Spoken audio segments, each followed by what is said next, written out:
Hello दोस्तों, स्वागत है आप सभी का आपके अपने चैनल स्टडी विद एपीएस में। UP triple S C junior assistant मुख्य परीक्षा 2025। मुख्य परीक्षा तिथि 19 जनवरी 2025। तो आज 19 जनवरी 2025 को जूनियर असिस्टेंट 54 पदों के लिए मुख्य परीक्षा हुई, जो कि पेट 2022 से भर्ती आई हुई थी। तो उसका क्वेश्चन पेपर यहाँ पर हम देखेंगे, एनालिसिस करेंगे। जूनियर असिस्टेंट 5440 और 2702 पद वाले अभ्यर्थी इस वीडियो को जरूर देखें, और साथ ही साथ जितने भी आगामी मुख्य परीक्षा हैं वो भी इस वीडियो को देख सकते हैं। और आज का जो पेपर का लेवल था जूनियर असिस्टेंट का, वो पीसीएस लेवल का पेपर था। काफ़ी क्वेश्चन ऐसे थे जो आपके UP triple S C junior assistant level के नहीं थे, लेकिन फिर भी इसमें क्वेश्चन वो पूछे गए। तो चलिए दोस्तों देखते हैं। सबसे पहले आप पेपर का लेवल देख लीजिए। पहले आप पूरा पेपर देख लीजिए, फिर मैं कुछ जीके जो सामान्य अध्ययन का आपका पार्ट है वो मैं आपको करवाऊंगा। पहले यहाँ पे आप लेवल देख लीजिए। ये हिंदी का लेवल है, आप देख लीजिए। क्वेश्चन इस टाइप के क्वेश्चन आपके हैं, देख लीजिए। हिंदी के है ये आपका हिंदी का लेवल है।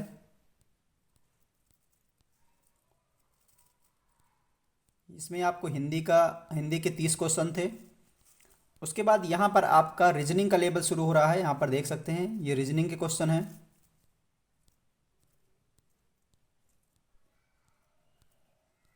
यहाँ पे आपको रीजनिंग के क्वेश्चन मिल जाएंगे, जो 25 क्वेश्चन आपके रीजनिंग के हैं।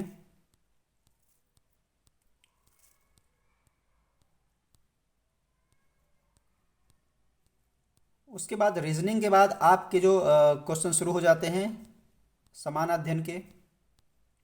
यहाँ पर आपके समान अध्ययन के क्वेश्चन हैं, देख सकते हैं। समान अध्ययन के क्वेश्चन है यहाँ पे। और उसके बाद जो जूनियर असिस्टेंट स्पेशल 20 नंबर का जो आया था, जिस पोस्ट के लिए थी, उससे संबंधित 20 क्वेश्चन आप नीचे देख सकते हैं। उसमें कुछ स्पेशल यूपी स्पेशल के भी क्वेश्चन हैं, यहाँ आप देख सकते हैं। तो इस टाइप का पेपर आपका था, ये देख सकते हैं। तो ये आपके टोटल 100 क्वेश्चन थे। तो आइए शुरू करते हैं। समान अध्ययन का पार्ट करवाता हूँ मैं आप लोगों को। तो समान अध्ययन का पार्ट हम इस वीडियो में देखेंगे, बाकी अलग से नेक्स्ट वीडियो अलग पार्ट का मैं अलग बना दूंगा। तो अभी यहाँ पर 25 क्वेश्चन हैं जो आगे समान अध्ययन के हैं। इंपॉर्टेंट क्वेश्चन है, अच्छे क्वेश्चन है, वो मैं आपको दिखाता हूँ। हरित ग्रह प्रभाव के लिए मुख्य रूप से जिम्मेदार गैस कौन सी है, ये बताना है। यहाँ पे ऑप्शन आप देख सकते हैं, carbon dioxide, nitrogen, chlorofluorocarbon, methane, उपयुक्त में से कोई नहीं। तो जो लार्जली रिस्पॉन्सिबल गैस कौन सी है, तो वो आपकी कार्बन डाइऑक्साइड है। तो ऑप्शन नंबर यहाँ पे ए आपका करेक्ट हो जाएगा। क्वेश्चन नंबर 56 का आंसर आपका हो जाएगा ये। उसके बाद नेक्स्ट क्वेश्चन है आपका 57। एमनेस्टी इंटरनेशनल का मुख्यालय कहाँ स्थित है। अब देख रहे हैं ऐसे ऐसे मुख्यालय पूछ रहा है। एमनेस्टी का इंटरनेशनल का मुख्यालय कहाँ पे है, तो यहाँ पर आपका ऑप्शन नंबर सी करेक्ट हो जाएगा, लंदन।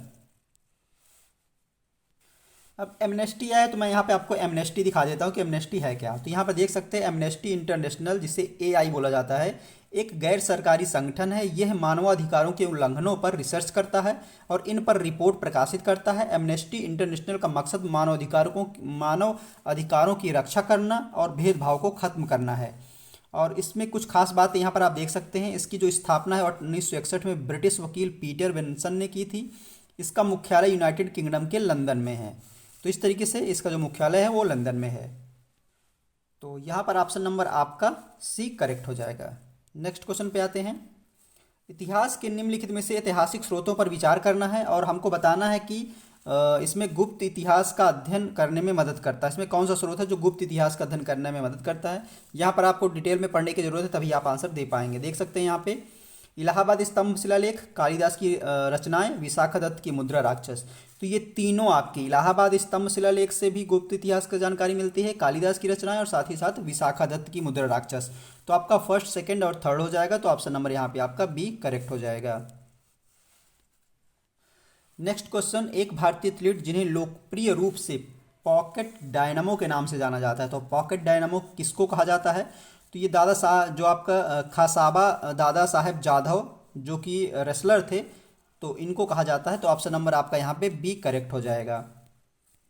नेक्स्ट क्वेश्चन पे आते हैं। राष्ट्रीय सौर ऊर्जा संस्थान का मुख्यालय कहाँ है, तो गुरुग्राम में है। ऑप्शन नंबर डी करेक्ट हो जाएगा यहाँ पर। नेक्स्ट क्वेश्चन है, सारिस्का टाइगर रिजर्व किस राज्य में है? तो सारिस्का जो टाइगर रिजर्व है वो आपका राजस्थान में है, तो ऑप्शन नंबर यहाँ पे सी आपका करेक्ट हो जाएगा। नेक्स्ट क्वेश्चन देख लेते हैं, कोशिकाओं की खोज सबसे पहले किसने की? तो कोशिकाओं की खोज सबसे पहले किसने की है? तो रॉबर्ट हुक ने की है, तो ऑप्शन नंबर यहाँ पे बी आपका करेक्ट हो जाएगा। उसके बाद ये क्वेश्चन आप देखिए, इसमें आपका पूछ लिया प्लेट से रिलेटेड, और यहाँ पे मैच कराना कि प्लेट किसके बीच में है। तो आप देख सकते हैं ये पीसीएस लेवल का क्वेश्चन है, और ये आपका जूनियर असिस्टेंट में पूछ लिया है। तो यहाँ पे कोकोस प्लेट आपका मध्य अमेरिका और प्रशांत प्लेट के बीच में है, ये आपका इसके साथ हो जाएगा। नाजका प्लेट आपकी दक्षिणी अमेरिका और प्रशांत प्लेट के बीच में है। अरेबियन प्लेट की अगर बात करें तो अधिकतर सऊदी अरब का भूभाग है, और फिलीपीन प्लेट की बात करें तो एशियाई और प्रशांत प्लेट के बीच है। तो एक आपका सेकंड हो जाएगा, ए का सेकंड यहाँ पर एक ही ऑप्शन यहाँ पे देखने को मिल रहा है, तो ऑप्शन नंबर बी यहाँ पे आपका करेक्ट हो जाएगा। नेक्स्ट क्वेश्चन देख लेते हैं। नेक्स्ट क्वेश्चन है, सातवाहन वंश के बारे में निम्नलिखित कथनों पर विचार करना है। सिमुक इस वंश का संस्थापक था, उनकी राजधानी प्रतिष्ठान थी। इस वंश के सातवें राजा हला ने संस्कृत भाषा में गथा सप्तशती लिखी थी। तो इसमें कौन सा ऑप्शन आपका सही होगा? केवल फर्स्ट और सेकंड, केवल फर्स्ट और थर्ड, केवल फर्स्ट, तो कौन सा सही होगा? तो यहाँ पे एक कन्फ्यूजन मैं आपको बता देता हूँ। यहाँ पे सिमुक इस वंश का संस्थापक है, ये भी आपका सही है, और इनकी राजधानी प्रतिष्ठान थी, ये भी सही है। और इस वंश के सातवें राजा नहीं, 17वें राजा थे राजा हला, 17वें राजा थे। संस्कृत भाषा में गाथा सप्तशती लिखी है, ये तो सही है। तो इस तरीके से अगर देखा जाए तो उपयुक्त तो सारे सही हैं, लेकिन यहाँ पे सातवां लिखा हुआ तो 17वां होना चाहिए था। तो इसमें ऑप्शन नंबर 1 और 2 ही सही लग रहा है, बाकी अगर यहाँ 17वां होता तो ये भी सही हो जाता। तो इस पे देखते हैं क्या होता है, लेकिन 1 और 2 ही सही लग रहा है इस पर। 17वां अगर होता तो वहाँ पे ये भी सही हो जाता। उसके बाद यहाँ पर आपको देखने को मिल रहा है एफेंटासिया के बारे में बताना। ये एफेंटासिया है क्या? यहाँ पर देख सकते हैं, यह मानसिक दृश्य चित्र बनाने में असमर्थता है। इसे पहली बार 1880 के दशक में फ्रांसिस गैल्टन ने देखा था। इस स्थिति वाले व्यक्ति अपने दिमाग में चित्रों की कल्पना नहीं कर सकते हैं। तो यहाँ पे आपके सारे ऑप्शन सही हैं इसके, तो ऑप्शन नंबर यहाँ पे आपका उपयुक्त तो सभी ऑप्शन नंबर डी हो जाएगा। और उसके बाद थोड़ा ये क्वेश्चन आया हुआ है एफेंटासिया, तो इसके बारे में भी देख लेते हैं।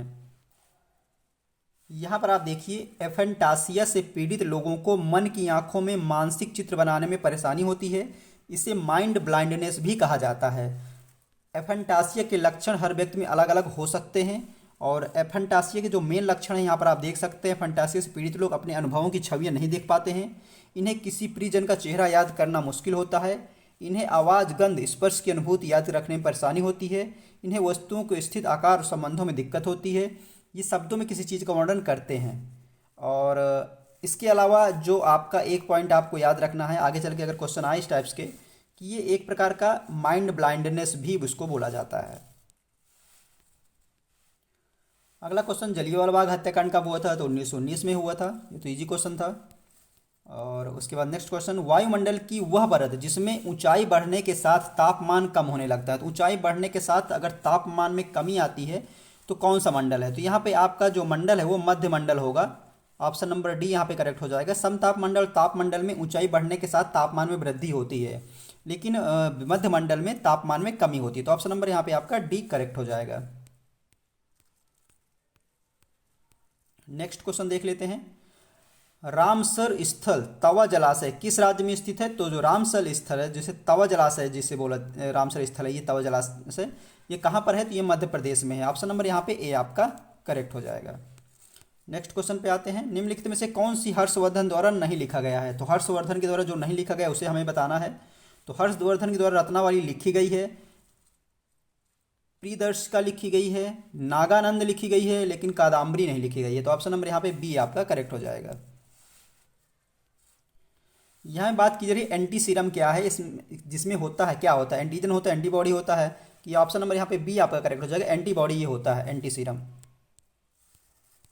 Next question, global freight summit 2024 की शुरुआत कहाँ हुई है? तो ये भी आपका करंट अफेयर्स का क्वेश्चन है। तो यहाँ पर ऑप्शन नंबर आपका सी करेक्ट हो जाएगा, दुबई में हुई है ग्लोबल फ्रेट समिट की शुरुआत। क्वेश्चन नंबर 72, राष्ट्रीय गणित दिवस किस दिन मनाया जाता है? तो राष्ट्रीय गणित दिवस आपका 22 दिसंबर को मनाया जाता है। तो ऑप्शन नंबर यहाँ पर डी करेक्ट हो जाएगा। 73, ये भी आपका करंट अफेयर्स का क्वेश्चन है। G20 शिखर सम्मेलन 2024 कहाँ आयोजित किया गया है? तो G20 जो शिखर सम्मेलन है इस बार रियो डी जेनेरियो में हुआ है, तो यहाँ पे ऑप्शन नंबर डी करेक्ट हो जाएगा। नेक्स्ट क्वेश्चन है जेट जीपीटी किसके स्वामित्व में है? तो जेट जीपीटी ओपन एआई के स्वामित्व में है, तो ऑप्शन नंबर यहाँ पे सी करेक्ट हो जाएगा इस क्वेश्चन का। नेक्स्ट क्वेश्चन गंगा सागर मेले का आयोजन निम्नलिखित में किस राज्य से संबंधित है? तो गंगा सागर मेला यहाँ पे वेस्ट बंगाल में होता है, ऑप्शन नंबर बी करेक्ट हो जाएगा। नेक्स्ट क्वेश्चन भीमबेटका की गुफाओं की खोज किसने की थी? तो देख रहे हैं भीमबेटका गुफा नहीं पूछा कि कहाँ है, भीमबेटका की गुफाओं की खोज किसने की थी? तो यहाँ पर आपका ऑप्शन नंबर सी करेक्ट हो जाएगा, वीएस वाकणकर ने की थी। नेक्स्ट क्वेश्चन जापान के वर्तमान प्रधानमंत्री पूछ लिया है यहाँ पर, तो शिगेरू इशिबा है, ऑप्शन नंबर ए करेक्ट हो जाएगा यहाँ पर आपका। क्वेश्चन नंबर 77 में क्वेश्चन नंबर 78 देख लेते हैं। यूएनसीईडी का फुल फॉर्म पूछा है, यूएनसीईडी का फुल फॉर्म क्या होता है? तो United Nations conference on environment and development, option number यहाँ पे बी करेक्ट हो जाएगा। नेक्स्ट क्वेश्चन देख लेते हैं प्रभुत्व के नियम के बारे में इन कथनों पर विचार करना है। इस क्वेश्चन में कुछ डाउट है, तो इस क्वेश्चन को छोड़ देते हैं। नेक्स्ट क्वेश्चन देख लेते हैं भारत के चुनाव आयोग के बारे में निम्नलिखित में से कौन सा कथन सत्य नहीं है? ये बताना है कि सत्य नहीं है। अनुच्छेद 324 भारत के चुनाव आयोग को कार्यकाल के लिए प्रावधान करता है, ये सही है आपका। चुनाव आयुक्त की नियुक्ति भारत के राष्ट्रपति द्वारा केंद्रीय मंत्रिमंडल की सलाह पर की जाती है, ये भी ठीक है। संसद इनके वेतन का निर्धारण करती है, ये भी सही है। चुनाव आयुक्त के कार्यालय की अधिकतम अवधि 5 वर्ष है, ये 5 वर्ष गलत है, 6 वर्ष होती है। तो ऑप्शन नंबर डी यहाँ पे इसका सही हो जाएगा। तो ये क्वेश्चन थे आपके 25 क्वेश्चन थे जो आपकी समान अध्ययन से संबंधित थे।